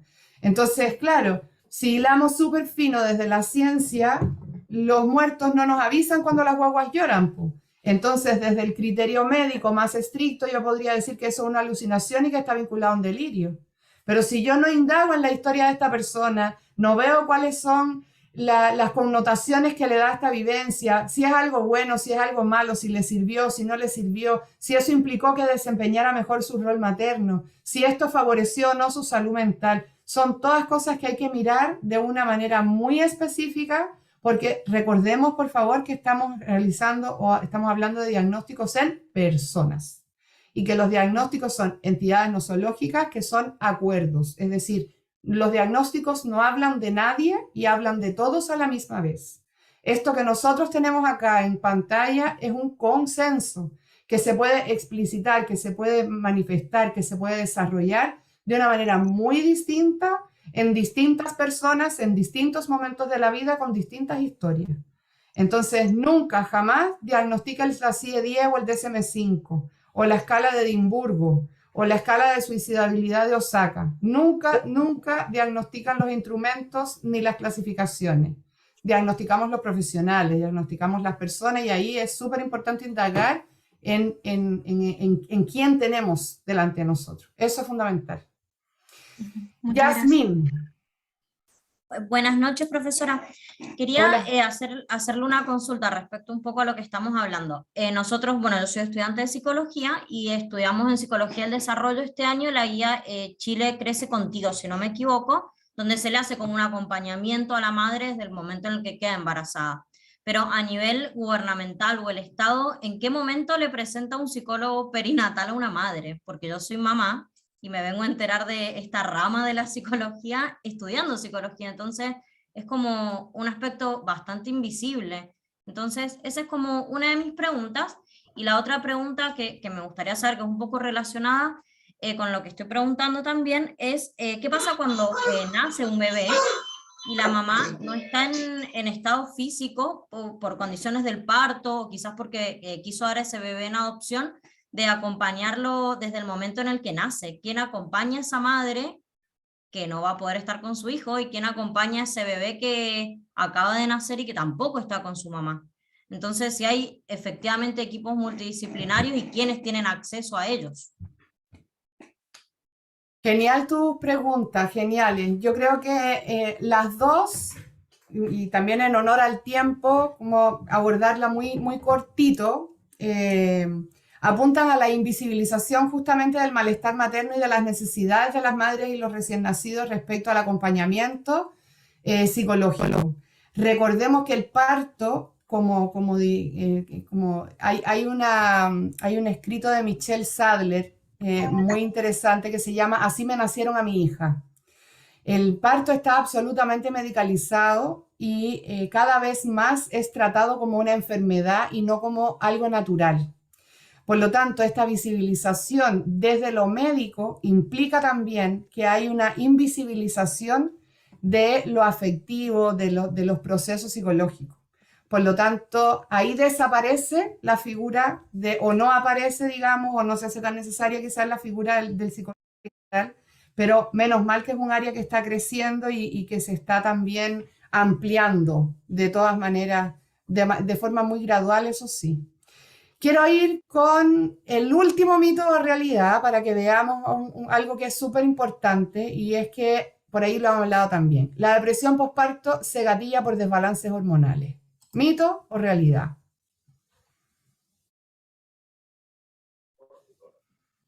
Mito, mito, mito, mito. Realidad, mito, mito, realidad y mito, mito, realidad. Estamos ahí más o menos. Aquí hay menos consenso, menos consenso. A veces realidad, dice alguien. Ambos, supongo. Súper. Puede ser un factor, pero no todo, dice alguien ahí. Efectivamente. La depresión postparto, y no quiero que dejemos de ver esto, aunque estemos casi en la hora, porque es uno de los elementos, yo creo, fundamentales dentro de la depresión en el periparto.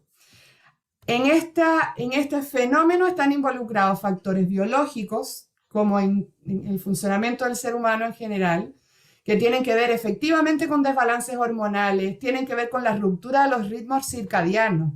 Hay personas que la ruptura de su ciclo de sueño les afecta montones en términos de velocidad de pensamiento, de procesamiento de la información, de estado de ánimo, irritabilidad, capacidad de memoria, memoria a largo plazo, a corto plazo, memoria de trabajo. O sea, en términos generales, la ruptura del ritmo circadiano y de los ciclos de sueño tiene un efecto muy negativo sobre todos los seres humanos en todas las etapas de la vida, ¿ya? Por ejemplo, las personas que trabajan por turnos, las personas que trabajan con turnos que cambian de día, de noche, en términos generales eso no se recomienda incluso desde cierta edad en adelante por las implicaciones que puede tener. Por otro lado, hay que ver también los antecedentes mórbidos en términos de si hay, como decían antes por ahí, familiares que tengan alguna enfermedad psiquiátrica o de algún otro tipo. Antecedentes mórbidos porque, por ejemplo, una madre con discapacidad es distinto a una madre que no tiene ningún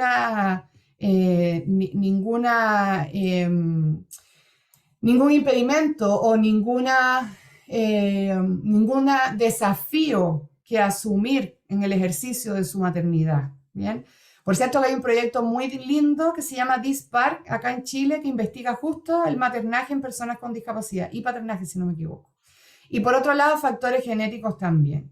Luego aparecen una serie de factores relevantísimos, y es que aparecen los factores como de personalidad, y alguien hablaba por ahí también. Efectivamente, si yo vengo de una historia de trastornos depresivos, tengo que estar 1000 veces más atenta, o debiesen estar mi entorno también 1000 veces más atento a mis necesidades durante un proceso de la vida que, como vimos, es un hito que genera una crisis normativa, ¿no? las experiencias infantiles y las experiencias como hija. ¿Cuáles son las concepciones que yo tengo sobre ser madre o sobre ser hija? ¿No? ¿Cuál es la construcción personal que yo tengo al respecto de ser madre? Para mí va a ser mucho más difícil ser madre si yo tengo una personalidad altamente autoexigente, me han enseñado a no pedirle ayuda a nadie, a ser absolutamente autovalente, y tengo una concepción de que ser madre es ser todo para un ser humano, y si yo fallo, rompo ese ser humano que es irreparable, ¿no? Lógicamente, desde ahí, esa vivencia es una vivencia muchísimo más estresante y una vivencia mucho más riesgosa desde el punto de vista de la salud mental. No puedo hacerlo. Por otro lado, si el embarazo fue deseado y planificado, también es súper importante. Y además, que es algo que vamos a ver más en detalle en el curso también, los conflictos internos que se presentan frente a esta vivencia de la maternidad. Cómo yo expreso la rabia, cómo tramito la rabia, cómo me veo yo en dependencia de otro ser humano, o cómo yo veo que otro ser humano dependa de mí 24/7, o cómo yo me dejo depender a mí misma de que me cuiden para yo poder cuidar a este otro ser humano también. Y por otro lado, con qué tipos de madre y cómo yo establezco distintas identificaciones maternas. Y además hemos visto cómo hay distintos factores socioculturales asociados al apoyo socioafectivo, y en toda la bibliografía que ustedes pueden ver sobre depresión posparto aparece que el apoyo social, el apoyo socioafectivo, el apoyo de la tribu, por así decirlo, es fundamental para prevenir y para abordar una depresión en el periparto, ya sea en el embarazo o en el posparto. Las construcciones sociales acerca de la maternidad, como habíamos dicho, el discurso médico enfocado en el cuerpo, el género dentro de un contexto heteropatriarcal con expectativas sobre lo femenino, donde la procreación y el parto se ven como una prueba de salud, es decir, o sea, mujeres que son muy débiles para parir o que se sienten que son incompetentes porque pierden embarazos y no logran, ese embarazo no logra llegar a término, la madre o la mujer se siente absolutamente responsable de aquello. Es decir, hay una construcción de la maternidad y del proceso de parto en sí como un evento en el que hay una prueba de la salud, de la fortaleza, de la pertinencia y de la valía de la mujer también. Y por otro lado también hay un cambio de foco, ¿no? Cuando la mujer está embarazada, todos la cuidan, la quieren, qué sé yo, pero la mujer da a luz o pare, y efectivamente toda esa atención se deposita sobre el bebé. Y muchas veces esta madre, que si además tiene un conflicto respecto a la dependencia y un conflicto respecto a las identificaciones maternas, se siente muy relegada, muy invisibilizada, muy poco vista, muy poco cuidada, ¿no? Y eso también puede generar depresión en el periparto. Finalmente, agradeciendo que se hayan quedado hasta acá y la participación que han tenido, se me ha ido volando la hora. Resaltar en 4 ideas fundamentales. La primera es que los principales conflictos psíquicos identificados en la depresión posparto están relacionados con la falta de espacios culturales para la libre expresión de los sentimientos menos aceptados y más evitados. Es decir, espacios en donde yo pueda tener esta comodidad, este permiso para expresar mi malestar, ¿no? En la medida en que se vayan reforzando esos discursos idealizadores, como el que hablábamos antes, de la maternidad, este malestar se incrementa. Y esto además facilita el desarrollo de la depresión posparto. Los espacios de apoyo social se constituyen como un factor protector, en tanto permiten la normalización y la visibilización de ese malestar y el afrontamiento adaptativo.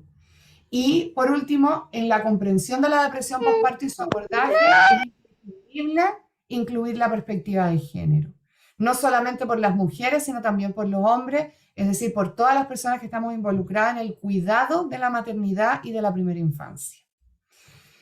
Tengo manos levantadas, parece, sí, hay una mano levantada. ¿Quién quiere hablar? Victoria.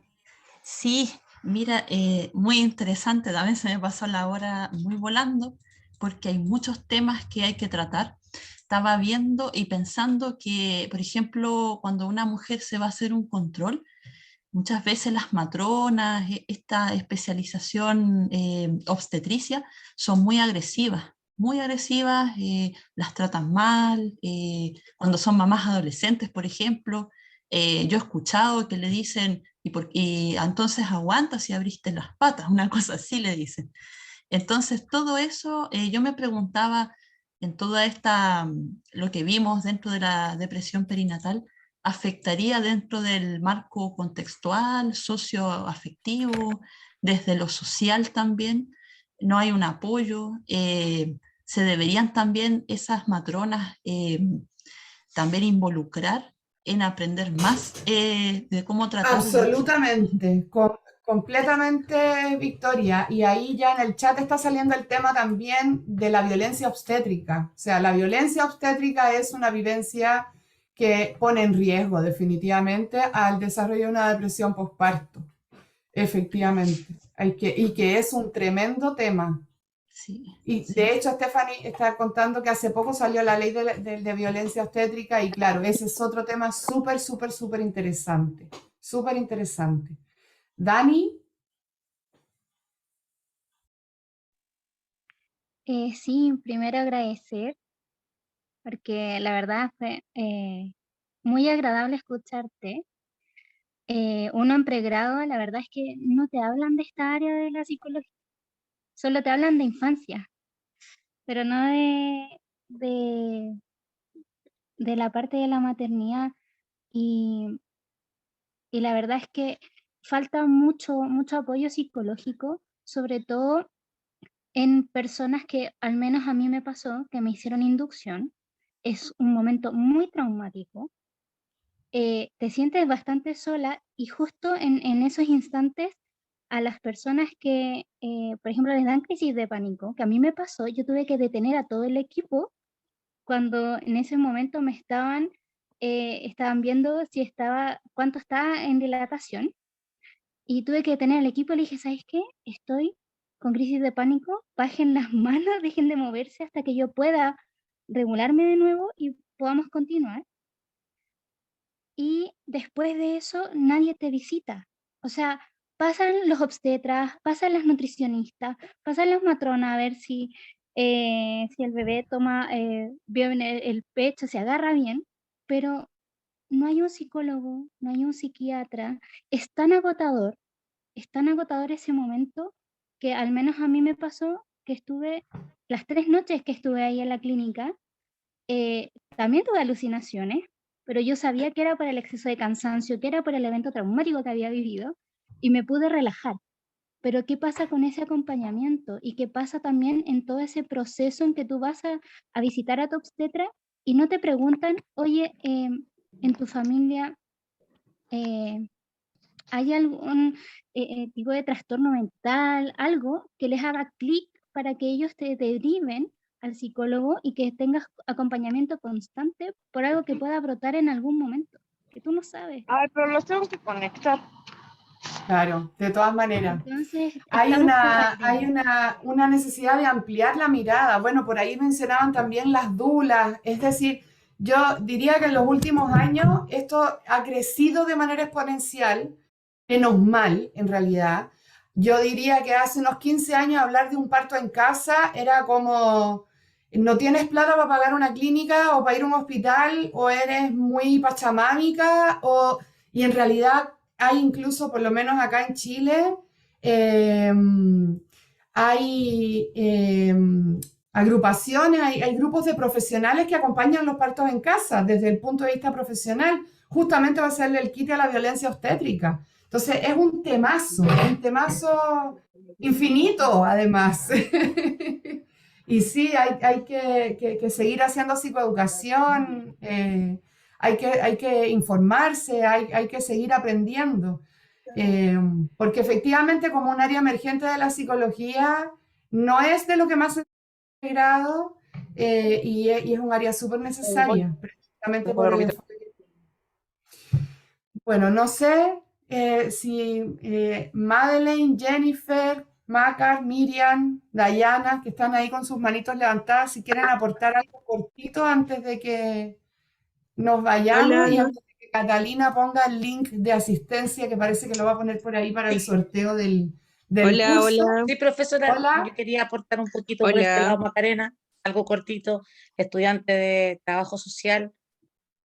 Muy interesante, muy bonito tema. Creo que cuando se habla de la infancia, mucho se habla de la infancia en el trabajo social y tiene que ver de la mano con esto, porque aquí también comienza, también de cierta forma la historia de la infancia con respecto a lo social, y todo tiene que ver también con la madre, con cómo se toma esto luego de ser mamá, que ser es una cosa, querer serlo es otra. Me gustó, lo encontré, fíjese que lo encontré en un link en Facebook y ingresé y me encantó. Le Qué agradezco harto. Todos los bueno, conocimientos y a los jóvenes que aportan aquí en el chat, muy bien también, muy agradecida. Que tenga buenas noches. qué bueno. Hola, Gracias. hola, hola, hola. Hola, Les saluda Madeleine. Madeleine. Buenas noches, hola. Bueno, mi nombre es Madeleine, soy de Ecuador. Quería, cada cosa de lo que hoy estaba conversando y nos estaba explicando, se hizo muy, muy personal realmente porque, bueno, soy mamá hace 10 años y pasé un proceso de depresión postparto. Yo hice psicoprofilaxis obstétrica antes del el embarazo, donde fue esto eh, del desarrollo de hábitos, los comportamientos saludables, la actitud positiva frente al embarazo, bueno, todo este proceso.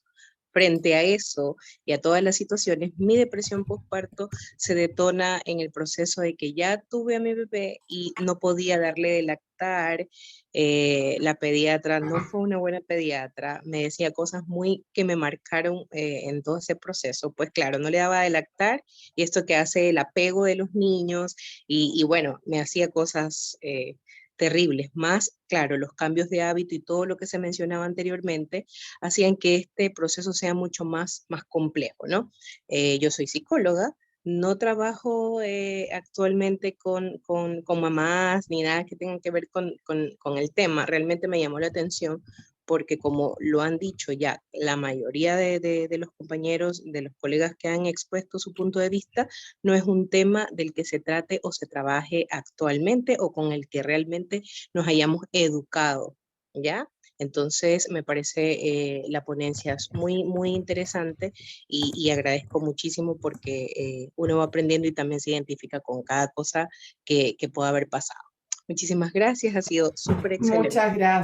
Muchas gracias y también muchas gracias a todas las personas que están hablando en el chat. Realmente es súper rico leerle. Yo creo que a todos los que somos profesionales y alguna vez hemos hablado frente a un público, sabemos que es interesante, uno se prepara, tiene expectativas, así que qué rico, me alegro mucho. Catalina está por ahí esperando para hacer el sorteo y va a poner el link de la asistencia, así que invoco a Catalina. Bueno, sí, primero queremos agradecerles a todos por la participación de cada uno de ustedes en el presente seminario, como también agradecer a la expositora Anaís Aloisio por la excelente charla que ha dictado el día de hoy. A continuación, les voy a dejar el link para que puedan optar el certificado de participación del seminario, el cual va a estar disponible para que puedan rellenar hasta el día de mañana a mediodía. Lo voy a enviar más de una vez para que no se pierdan el chat. Y ahora les voy a compartir pantalla para así iniciar el sorteo para ver quién será él o la ganadora para el cupo al curso.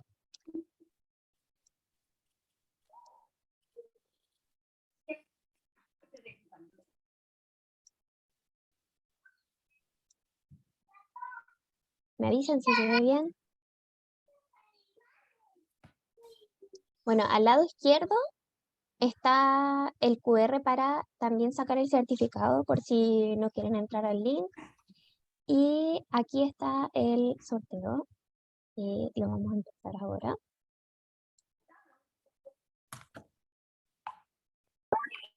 Oh, redoble de tambores. Nicole Daniela Tejos Mauna. ¿Está? Buena, felicidades, Nicole. ¿Qué dice el público? ¿Está o no está? ¿Está por ahí, Nicole, o no? Oh, Oh, ¿al agua? no sé qué se hace ahí. ¿Está Nicole o no? No se hace presente, así Al que podemos... agua. No está. No está. Francisca Oliva. Francisca Oliva. Hola, sí estoy. Bueno, ¡Qué muchas bueno! felicidades. Ay, muchas gracias. Muchas gracias por participar en la sesión de hoy. A ustedes por la sesión. Y Muy interesante. el día de mañana te va a contactar la encargada del curso para hacer efectiva esta beca. Ya, muchas gracias. Gracias, Anaís.